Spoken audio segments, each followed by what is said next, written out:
రే, నీ గురించి నువ్వేమనుకుంటున్నావురా? నువ్వు పెద్ద తెలివైన వాడివి, మిగతా వాళ్ళంతా అమాయకులు, చేతగాని వాళ్ళు అనుకుంటున్నావా?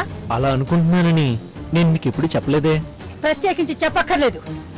నీ సమాధానాలు, చేతలు అలాగే ఉన్నాయి. ఈ ఇంట్లోంచి వెళ్లిపోమని నీకు మర్యాదగా చెప్పాను. బెదిరించి చెప్పి చూశాను.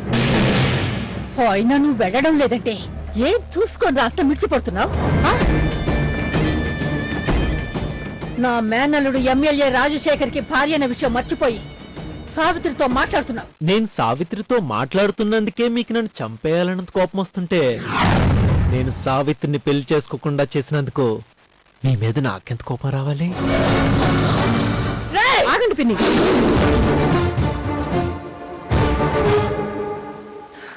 వీడెంత పొగరుగా మాట్లాడుతున్నాడో చూసావా? వీడేం చేసినా పాపం లేదు. విశ్వ అన్న దాంట్లో తప్పే ఉంది పిన్ని. అహల్య, అవును పిన్ని, విశ్వస్థానంలో ఎవరున్నా ఇలాగే మాట్లాడేవాళ్ళు. అతనికి మీ వల్ల జరిగిన అన్యాయం అలాంటిది. అతనేదో తప్పు చేసినట్టు మీరు ఆవేశపడిపోతున్నారే తప్ప అతని పరిస్థితిని మీరు అర్థం చేసుకోవడం లేదు. బుద్ధి జ్ఞానం లేకుండా మాట్లాడుతున్నావు. నువ్వు నాతో ఇలా మాట్లాడతావని నేను ఊహించలేదు. ఎందుకు వచ్చావు ఇక్కడికి?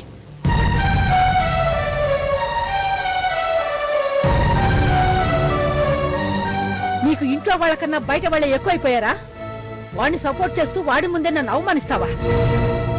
నువ్వెలాంటిదనివో నాకు ఇప్పుడు బాగా తెలిసొచ్చింది. ఆ విశ్వగాడి అడ్డు తొలగించడానికి నాకు సహాయం చేస్తానని చెప్పావు. నేనేం చేసినా నీ సహాయం నాకుంటుందని నమ్మించి ఇప్పుడు వాడి ముందు తలదించుకునేలా చేస్తావా? నువ్వింత బుద్ధి లేని దాని అనుకోలేదు. పో బయటికి. నేను వాడిని సపోర్ట్ చేస్తూ మాట్లాడుండకపోతే మీతో అంత పొగరుగా మాట్లాడినవాడు మీరు వాడి మీద చెయ్యెత్తగానే వాడు కూడా మీ మీద చెయ్యెత్తుండేవాడు. అప్పుడు మనిద్దరం వాణ్ణి కొట్టడమో చంపడమో జరిగుండేది. అలా జరిగితే ఈ పాటికి మ్యాటర్ మొత్తం అందరికీ తెలిసిపోయి రచ్చ రచ్చ అయి ఉండేది. అందుకే అలా మాట్లాడాల్సి వచ్చింది.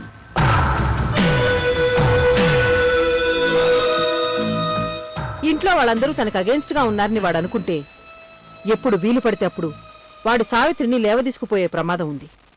వాడలా అనుకోకూడదని వాణ్ణి సపోర్ట్ చేస్తూ మాట్లాడాను. డబ్బు డబ్బు డబ్బు ఏమిటి? ఎందుకు? ఎలా? విశ్వం లేపేయమని నీ అత్తయ్య ఇచ్చింది. వాణ్ణి లేపేస్తే తప్ప ప్రాబ్లం సాల్వ్ కాదని చెప్పాను. ప్రాబ్లం ని పర్మనెంట్ గా సాల్వ్ చేయమని ఈ క్యాష్ ఇచ్చింది. వదిలే, డబ్బు లేకపోతే నీరసం వస్తుంది, డబ్బును చూస్తే ఆవేశం తన్నుకొస్తుంది, డబ్బు చేతిలో ఉంటే ఆనందం ఎక్కువ అవుతుంది. వదిన, నాకు తెలిసి ఈ ప్రపంచంలో జలుబు, దగ్గు, జ్వరం, నడువు నొప్పి, క్యాన్సరు, అల్సరు, ఎయిడ్స్ ఈ రోగాలేవీ లేని వాళ్ళు ఎవరైనా ఉంటారేమో గాని ఈ డబ్బు జబ్బు లేని వాళ్ళు మాత్రం ఎవ్వరూ ఉండరు. ఉన్న బతకలేరు, బతికినా సుఖంగా సంతోషంగా అస్సలు ఉండలేరు. రైట్? వదిన, విశ్వని ఫినిష్ చేయడానికి రెడీగా ఉండమని ఇప్పుడే పార్టీకి ఫోన్ చేసి చెప్తాను. క్యాష్ కూడా రెడీగా ఉందని చెప్తాను. విశ్వ చనిపోతే మనకేంటి లాభం? విశ్వ చేస్తే మీ అత్తయ్యకి తప్ప మనకే లాభం ఉండదు.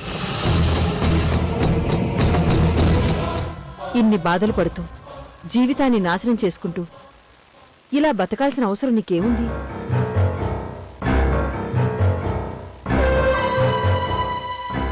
సాటి ఆడదానిగా నీ పరిస్థితి నేను అర్థం చేసుకోగలను. ఆస్తి అంతస్తు లేకపోయినా జీవితాన్ని, అందులో ఆనందాన్ని అనుభవించాల్సిన వయసు నీది. ఈ వయసులో అన్నీ పోగొట్టుకున్న దానిలాగా కష్టాలు పడుతూ బతకాల్సిన అవసరం ఏముంది? నువ్వు ఆలోచిస్తుంది విశ్వ గురించే కదూ? నీ భవిష్యత్తు గురించి చెప్పడానికి నేనేమి జ్యోతిష్కురాల్ని కాదు. కాని జరుగుతున్న విషయాలను బట్టి నువ్వు దేని గురించి బాధపడుతున్నావో, నీ మనసు ఎవరి గురించి ఆలోచిస్తుందో చెప్పగలను. నేనేమి నిన్ను ఓదార్చడానికో నీ కన్నీళ్లు తొడవడానికో రాలేదు. నీ జీవితం గురించి ఆలోచించి త్వరగా ఓ నిర్ణయం తీసుకోమని చెప్పడానికి వచ్చాను.